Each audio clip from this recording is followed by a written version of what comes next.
On a cool morning in April 1861 in the small town of Cloverdale, Tennessee, Thomas Evans sat on the porch of his family's wooden house. The spring wind blew in through the window, carrying the smell of fresh grass from the fields. His mother Mary was baking cornbread in the kitchen, the crackle of the stove filling the quiet of the house. His father John was reading an old newspaper at the table, occasionally adjusting his glasses. Thomas was a tall, broad-shouldered young man of 22, his hands calloused from farm work, but there was still the innocence of a child in his eyes. When there was a knock at the door, everyone paused for a moment. John got up slowly, opened the door, and saw the postman standing there. In his hand was a thin brown envelope. "To Thomas Evans," the postman said, his voice dry and formal. The envelope was from the Union Army. It was a call to arms. Thomas took the envelope and held it for a moment before opening it. His heart was beating fast. His mother came out of the kitchen, wiped her hands on her apron, and asked, "What is it?" Thomas quietly opened the envelope and read it. The words were short but sharp. "The homeland is calling you." That evening, sitting at the table with his family, no one spoke much. Except for the clinking of forks and the howling of the wind, there was silence. His father finally looked up and said, "Son, this is your choice." His eyes were moist, but being a hard farmer, he tried to hide his emotions. His mother closed her lips tightly to keep from crying. "If I don't go, everyone in town will call me a coward," Thomas muttered. But his real fear was leaving his beloved Eliza. At night, he went to Eliza's house. Eliza was the daughter of the town tailor. With her long black hair and soft brown eyes, she was Thomas's world. They met on the porch. Eliza's face paled when she learned about the letter. "Do you have to go?" she asked, her voice shaky. Thomas took her in his arms. "I'll be back," he said, but the hesitation in his voice startled them both. "Write to me, always write," Eliza whispered, trying to hide her tears. Thomas nodded, but something told him this might be the last time they would see each other. A few weeks later, Thomas put on his blue uniform. He walked with the other young men in the town to Cloverdale's little train station. His mother Mary gave him an old wool blanket and hugged him, saying, "Don't be cold, son. The nights are cold." His father John handed him a rusty pocket watch from his pocket. "Keep this with you. Remember the time," he said, his voice hoarse, his eyes on the floor. Thomas took it, his fingers touching the cold surface of the metal. Eliza was waiting at the station, holding a small white handkerchief she had given Thomas as a gift. She had embroidered the letter E in the corner of the handkerchief with her own hand. When the train whistle blew, Thomas got into the carriage and looked out of the window at Eliza. Eliza waved, but tears blurred her face. Thomas put the handkerchief in his pocket and looked out the window at his town one last time. The fields, the wooden houses, the church bell. Everything was being left behind. The journey took 2 days. The train passed through the green hills of Tennessee and reached near Shiloh. There were young people in the cars, some singing, some praying, others sitting quietly. Thomas looked out the window at the landscape. Endless fields, occasional barns, rivers. "My name is Daniel," said a boy sitting next to him, a skinny boy who looked about 17. "Are you scared too?" Thomas nodded. "Everyone is scared," he replied. Daniel smiled, but his eyes were worried. When they reached Shiloh, they camped in a forest on the banks of the Tennessee River. Tents were quickly raised, soldiers gathered wood, fires were built. They gave Thomas a rifle. It was heavy, cold, and foreign. His hands shook the first time he picked it up. His commander, Captain Harper, was an old man with a long beard and a stern look. "Don't be afraid, son. It's for the country," he said, tapping him on the shoulder. But Thomas's mind was still on Eliza. That first night in his tent, he wrapped himself in his blanket. The air was damp. The wind was beating the sides of the tent. The sound of cannons in the distance interrupted his sleep. In the next tent, Daniel whispered, "What was that?" "War," Thomas replied, his voice foreign even to his own ears. The next day, Captain Harper called them together. "The enemy is close. Get ready," he said. Thomas checked his rifle, loaded the bullets. The first battle took place early one morning. Confederate soldiers emerged from the forest, their gray uniforms looming among the trees. The smell of gunpowder filled the air. Smoke blurred vision. Thomas stood in the trench, aimed his rifle, and pulled the trigger. He saw someone fall, but he couldn't make out their face. His heart was pounding in his chest. The fighting went on for hours. Cannon fire, shouts, the moans of the wounded. Daniel was shot next to Thomas. Blood from his shoulder mingled with the mud. Thomas pulled him to the edge of the trench. "Hold on," he whispered. Daniel closed his eyes, but he was breathing. As night fell, Thomas returned to his tent. His hands were dirty, his face covered with gunpowder stains. He decided to write a letter to Eliza. By candlelight, with trembling hands, he scribbled on the paper, "It is hell here. Smoke everywhere. Blood everywhere. But I think of you, Eliza. That keeps me going. I will hold on. I promise you." She folded the letter and entrusted it to a soldier. That night she looked up at the stars, listened to Daniel's moans, and prayed. She knew the war had only just begun. It was the second year of the war. In the fall of 1862, Thomas's unit advanced from Tennessee into Kentucky. The air was cold. The trees had lost their leaves and the branches were bare. The ground was muddy from the recent rains and the soldiers' boots stuck with every step. Thomas was walking with Daniel. The wound in Daniel's shoulder had healed, but he was still weak. "I dream of going home," Daniel said one morning, his voice weak. Thomas tried to smile. "We will," he murmured, but he found it hard to believe his own words. He didn't know if his letters to Eliza had reached her. There were no replies. One morning, Captain Harper, the company commander, gathered the soldiers on the slope of a hill. "The enemy is in the valley beyond," he said, pointing to a map. "We will fight today. Get ready." Thomas checked his rifle, counted his bullets. Next to him was Daniel, the young boy rubbing his hands together, trying to keep warm. The sun had not yet risen, but a gray sliver appeared on the horizon. The wind carried the smell of gunpowder and sweat. Thomas took Eliza's handkerchief out of his pocket and touched it with his fingers. "Wait for me," he whispered to himself. The battle began around noon. Confederate soldiers, in their gray uniforms, marched up the valley. Cannons exploded, smoke filled the air. Thomas knelt in the trench, aimed his rifle and fired. He saw someone fall, but he couldn't make out the details because of the smoke. Beside him, Daniel shouted, "Look out! They're coming from the right!" Thomas turned his head. A group of gray uniformed soldiers were charging up the right flank of the hill. He reloaded his rifle, took aim, pulled the trigger. Bullets whizzed past. Screams filled the air. The earth was soaked in blood. At that moment, a silhouette appeared in the smoke. Thomas took aim, his finger on the trigger. But something stopped him. He saw the face of the fallen soldier. Time froze. That soldier was his younger brother, James. James, 19, was the joy of the family, Thomas's best friend. When the war broke out, the family was divided. Thomas joined the Union. James remained loyal to the South. "To each his own," his father John had said. But no one had imagined such a moment. James's gray uniform was soaked with mud, blood seeping from his chest. His eyes were open, staring at Thomas. "James!" Thomas shouted, his voice catching in his throat. His rifle fell from his hand. He wanted to run out of the trench. Daniel grabbed him by the arm. "Are you crazy?" "Get back!" he shouted. But Thomas didn't listen, trudging through the mud towards James. Bullets flew all around him, but he heard none of them. When he reached his brother, he knelt down. James's face was pale, his breathing weak. "Thomas," he whispered, his voice barely audible. Thomas took his hand. "I did it! I did it!" he cried. James's lips moved, but no words came out. His eyes closed, his hand went limp. Thomas froze. All around him the battle was going on. Cannons, shouting, smoke. But he perceived none of it. Daniel came running. "Get up! We have to go back!" he shouted, pulling Thomas by the arm. Thomas reluctantly stood up, took one last look at James's lifeless body.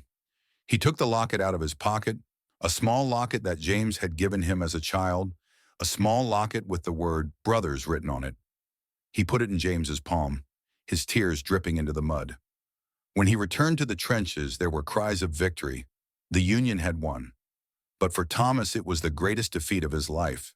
That night he sat alone in his tent. His hands were shaking, his eyes empty. Daniel came to him. "Who was that?" he asked softly. "My brother," Thomas replied, his voice broken. Daniel couldn't say anything, just touched his shoulder. Thomas could still feel the coldness of the locket. "Why did this happen?" he murmured. Did fighting for the homeland mean destroying his family? He couldn't sleep. He thought about James' last look until morning. That night, a part of his soul stayed with his brother in the valley. After James's death, days turned into weeks, weeks into months. Thomas's unit retreated south from Kentucky and into Tennessee. As the winter of 1863 approached, the weather turned harsh. The wind blew through the soldiers' uniforms, freezing their bones. Thomas woke up every morning with the same nightmare. James's eyes would close when he looked at him. During the day, he was numbed by the noise of battle, the cannon, the whizzing of shells, the groans of the wounded. But it was the silence in the trenches that was the hardest. The Union had taken up a position on a riverbank near Chattanooga. The trenches were covered in mud and blood. Thomas sat with Daniel on the edge of a trench. Their rifles were on their knees, their hands numb, their faces unrecognizable in the dirt. "When do you think this will end?" Daniel asked, his voice tired. "I don't know," Thomas said, looking up at the gray sky. "Maybe it will never end." His letters to Eliza piled up. He never got around to sending any of them. The postal system had collapsed with the war. His handkerchief was still in his pocket, but now it was gray with dirt. One night it started to rain. Water flooded the trenches. The soldiers were knee-deep in mud. Thomas leaned against a piece of wood, trying to keep his rifle dry. Beside him, a young soldier, a boy of maybe 16, was shivering. "My name is Samuel," the boy said, his teeth chattering. "I want to go home." Thomas looked at him. "We all do," he murmured. "Samuel, my mom must be waiting for me. I wrote to her, but—" She couldn't finish. Her tears mingled with the rain. Thomas thought of Eliza. He imagined she was waiting for him too, but James's death clouded that dream. That night, the enemy fire stopped. A strange silence fell over the trenches. The cannon ceased, leaving only the patter of the rain and the howling of the wind. Thomas felt that the silence was heavier than gunpowder. Beside him, Samuel was trying to sleep, but he wouldn't stop shivering. Thomas took off his blanket and pulled it over the boy. "Hold on," he whispered, but he was saying it to himself too. As the night wore on, an owl could be heard in the distance. Even in the midst of war, nature continued. In the morning, the silence was broken. Confederate soldiers opened fire from across the river. Thomas grabbed his rifle and ran to the edge of the trench. Daniel was beside him, shouting, "Aim!" Bullets flew through the air. Mud splashed. Samuel tried to aim next to Thomas, but a bullet hit him in the chest. The boy fell to the ground, his eyes wide open in surprise. Thomas leaned toward him, but it was too late. Samuel's last breath disappeared with the rain. Once again, Thomas watched death, this time a stranger's, but still his heart broke. The fighting continued throughout the day. By evening, the Union had held the position, but the casualties were heavy. Thomas sat alone in the trench. Daniel came up to him. "Samuel was a good boy," he said, his voice hoarse. Thomas nodded, but could not speak. His hands were still stained with Samuel's blood. James's face, Samuel's face, the faces of the others who had died. It all came back to him. He wanted to write to Eliza, but he couldn't pick up a pen. What was he going to write? "I shot my brother. I lost my friends. Is my soul dying?" The words stuck in his throat. At night in the trenches, a soldier began to play the harmonica. A sad melody echoed in the middle of the battle. Thomas listened, his eyes closed. When the harmonica stopped, the silence returned. In that silence, Thomas felt empty. He was fighting for the homeland, but he began to question what he was saving. James was gone. Samuel was gone. Daniel was still with him, but he could disappear at any moment. The silence in the trench drowned out the storm inside Thomas. The summer of 1863 had arrived, but the flames of war were still burning. Thomas's unit left Chattanooga and began the long journey north into Pennsylvania. The destination was Gettysburg, a battle that commanders said would decide the fate of the war. Thomas was marching with Daniel. Both their uniforms were torn and their boots worn. On the way, they saw abandoned farmhouses, burnt fields, and lifeless bodies. The war was turning every place it passed into ruins. Thomas took Eliza's handkerchief out of his pocket. It was now unrecognizable in dirt and blood, but it was still a comfort to touch it. It was early July when they arrived in Gettysburg. The air was hot and humid. Sweat dripped from the soldiers' foreheads. The Union took up a position on a hill called Cemetery Ridge. Thomas dug trenches with Daniel. The earth was hard and his hands ached with every stroke of the shovel. "This will be the turning point of the war," Captain Harper said, his voice full of hope and exhaustion. Thomas nodded, but there was no hope left in him. James's death, Samuel's last breath, the silence in the trenches. It was all eating away at his soul. The battle began on July 1st. Confederate soldiers stormed the hills in gray waves. Cannon exploded, smoke filled the sky. In the trench, Thomas aimed his rifle and fired. Bullets flew through the air. Screams filled the air. On the first day, the Union held the position, but casualties were heavy. On the second day, the fighting intensified. Thomas stood side by side with Daniel. "They can't get past us," Daniel said, but his voice was shaking. Thomas took aim, pulled the trigger, and an enemy soldier fell to the ground. But at that moment, a shell hit close by. Shrapnel lodged in Thomas's leg. The pain was sharp and searing. Thomas fell to the ground, sinking into the mud. His leg was bleeding. He held the wound with his hands. Daniel saw him. "Thomas! Hang on!" he shouted and ran to him. All around him the battle raged, bullets whizzing, soldiers falling. Thomas gritted his teeth. "Let me go! Get back!" he moaned. But Daniel didn't listen, grabbing him by the arms and dragging him back behind cover. Blood stained Thomas's uniform red. For a moment he thought he wanted to die. He remembered Eliza, his mother, his father.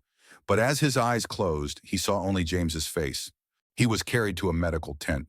Doctors were frantically treating the wounded. The tent smelled of blood and sweat. Thomas's leg was stitched, but the pain was unbearable. A soldier lying next to him had lost an arm. His moans echoed in Thomas's ears. On the third day, the fighting continued. Thomas heard cannon fire from the tent, but he could not get up. "We've driven them back," Daniel said when he came back, his face covered in dirt. "Lee is retreating." Thomas turned his head. "Is it over?" he asked, his voice weak. Daniel fell silent. No one knew if it was over. It took weeks to heal. His leg was infected. The doctors considered amputating it, but at the last minute they decided against it. Lying in the tent, Thomas counted the days. He wanted to write to Eliza, but he couldn't hold a pen. Daniel came to him every day, brought him water, bandaged his wound. "I am alive because of you," Thomas said one day, his eyes welling up. "You are like a brother to me," Daniel smiled, but that made Thomas's heart ache even more. It reminded him of James. After Gettysburg, Union morale soared, but for Thomas, hope was lost. His leg was limping, and his spirit was completely broken. He might have been a winner in the war, but he was a loser. He still had the dream of returning to Eliza, but it seemed farther away every day. One night outside the tent, he looked up at the stars. "Why do I live?" he whispered. The wind did not answer. Hope had vanished in the smoke of war. After Gettysburg, Thomas's unit returned south to Tennessee to lick its wounds and regroup. It was the fall of 1863. The air was cold and the leaves had turned yellow and fallen. Thomas walked with a limp, leaning on a stick he used as a cane. His wound had physically healed, but the traces of infection still weakened his body. Daniel was still with him, the young man watching over Thomas, carrying him water, sitting by the fire and talking about old times. "What are you going to do after the war?" he asked one night as he held out his hands to the fire. Thomas looked up at the flames. "To go home," he said, but there was a hollowness in his voice. He thought of Eliza, but he also felt the impossibility of reaching her. One evening, sitting on a riverbank near the camp, Thomas finally decided to write a letter. It was something he had been putting off for days, weeks. He went back to his tent and took out a piece of paper by candlelight. His hands trembled as he picked up the pen. He didn't know what to write. But then she started to pour out everything inside her. As she wrote, her tears dripped onto the paper. The ink dispersed. "Darling Eliza, I'm writing to you here, in the middle of the war. I don't know if it will reach you, but I'll go mad if I don't. Everything is dark here. I shot my brother James, Eliza. He looked at me as his eyes closed, and in that moment I died too. I lost a boy named Samuel. He died next to me in the trench. My leg is wounded. My soul is more wounded. I think of you every day, every night. I still have your handkerchief, but even that seems far away from me now. I remember the words you wrote to me. Always right. I do my best. Forgive me, Eliza. I can't forgive myself, just as I can't forgive James. If I can go back, I want to hold you and forget everything. But I'm afraid, darling. I'm afraid that when I come home, you won't be there. Even if the war's over, I feel like I'm over. Still, I love you. I always will. When she finished the letter, she folded the paper and wrote, Eliza Carter, Cloverdale, Tennessee on it. He came out of the tent and approached a young soldier who did the mail for the camp. Get this home, she said, her voice pleading. The soldier nodded. I'll do my best, he replied. Thomas thanked him, but something told him that the letter would never reach Eliza. The soldier was killed in action a few days later, and the letter was buried in the mud with the other papers in his bag. Thomas never knew about it. After that night, Thomas stopped writing letters. When he picked up the pen, the words no longer flowed. Daniel noticed. Don't you write to Eliza? He asked one day. Thomas bowed his head. I have nothing left to say to her, he murmured. But it wasn't a lie. He had poured everything into that last letter. It was like saying goodbye to Eliza, but he couldn't admit it even to himself. At night, he saw her in his dreams, waiting on the porch, her long black hair blowing in the wind. But when he woke up, there was only the cold air of the tent and the distant noise of the war. One morning, Captain Harper, the commander of the unit, called the soldiers together. The end of the war is near, he said, a note of hope in his voice. The Confederacy is weakening. A murmur went up among the soldiers. Some smiled, some prayed. Thomas listened in silence. The end of the war no longer meant anything to him. James was gone. Samuel was gone. His last letter to Eliza was lost. We'll go home, Thomas, Daniel said, tapping him on the shoulder. Thomas nodded, but his eyes were empty. He still dreamed of going home, but he wasn't sure if that home even existed anymore. In the last days of the camp, Thomas sat alone on the riverbank. He held Eliza's handkerchief in his hand. His fingers touched the dirty fabric. Wait for me, he whispered, but his voice was lost in the wind. If she had known that her letter had not reached him, perhaps she would have cried more. But a fact she didn't know kept her going. Eliza was still in Cloverdale, on the porch, watching for him every day. And Thomas's last letter lay in a mud hole, in a forgotten corner of the war. The war ended in the spring of 1865. In early April, news of General Lee's surrender at Appomattox reached Thomas's unit. Shouts of joy went up from every corner of the camp. Soldiers hugged each other and threw their hats in the air. Daniel ran to Thomas, shouting, It's over, Thomas! We're going home, he shouted, a broad smile on his face. Thomas looked up at him. Home, he mumbled. The word was heavy and unfamiliar as it left his mouth. His legs still limped, he leaned on his cane, but the real burden was on his soul. James's death, Samuel's last breath, the last letter that didn't reach Eliza. It was like a mountain on his shoulders. When the Union broke up, Thomas and Daniel set out together. The long journey back to Cloverdale, Tennessee began. The trains were still erratic. The roads were littered with the scars of war, destroyed bridges, abandoned wagons, fields left to rot. Thomas and Daniel sometimes walked, sometimes hitchhiked. On the way, they met other veterans, some with missing arms, others with bandages over their eyes. One evening, they built a fire in front of a farmhouse. How do you think Cloverdale happened? Daniel asked, staring into the flames. Thomas shrugged. I don't know. I hope he's still there. He thought about Eliza, but he wasn't sure if she was still waiting. Days later, they reached the outskirts of Cloverdale. The town was quiet in the shadow of war. Most of the houses were in ruins, the streets empty. Thomas turned to Daniel and said, You find your family, I'm going home. Daniel nodded. See you later. And they left. Thomas limped across the familiar roads. The fields were overgrown with weeds and the church bell was broken. His heart raced. The dream of coming home to his family, to Eliza, had kept him going. But when he stepped into town, he felt something was wrong. First, he went to his parents' house. The wooden house was still standing, but the door was broken and the windows were covered in dust. When he entered, silence greeted him. In the kitchen, her mother's apron was still on the table, but covered in dust. His father's newspaper lay on his chair, yellowed and torn. Mom! Dad! He called, but there was nothing but his echoing voice. He asked one of the neighbors, old Mrs. Harris. "They're gone, Thomas," she said, standing on his doorstep, her eyes full. "Disease took them in 1864. I am so sorry." Thomas froze. He had no family. The war had taken everything away, not only at the front, but also at home. Then he went to find Eliza. The Carter family home was at the other end of town. With a sinking heart, he approached the door and stepped out onto the porch, leaning on his cane. He knocked, but no one answered. The house was quiet, the curtains closed. Her heart was pounding in her chest. "Eliza," she called, her voice shaky. The next-door neighbor, a woman, poked her head out of her garden. "The Carters?" she said. "Eliza is married, Thomas. To a merchant they moved in last year.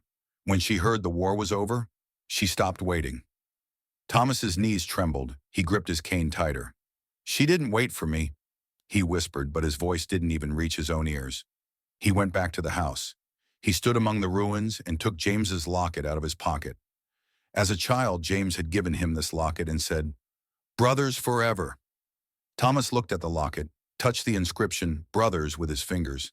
Then he knelt down, dug his hands into the earth and buried the locket. "I forgive you, James," she whispered, tears dripping into the mud. "And I forgive myself." But these words could not fill the emptiness inside him. That night, he sat on the porch of his old house. The stars shone in the sky, but Thomas did not see them. The homeland had been saved, the war was over, but his home was no more. Eliza was gone.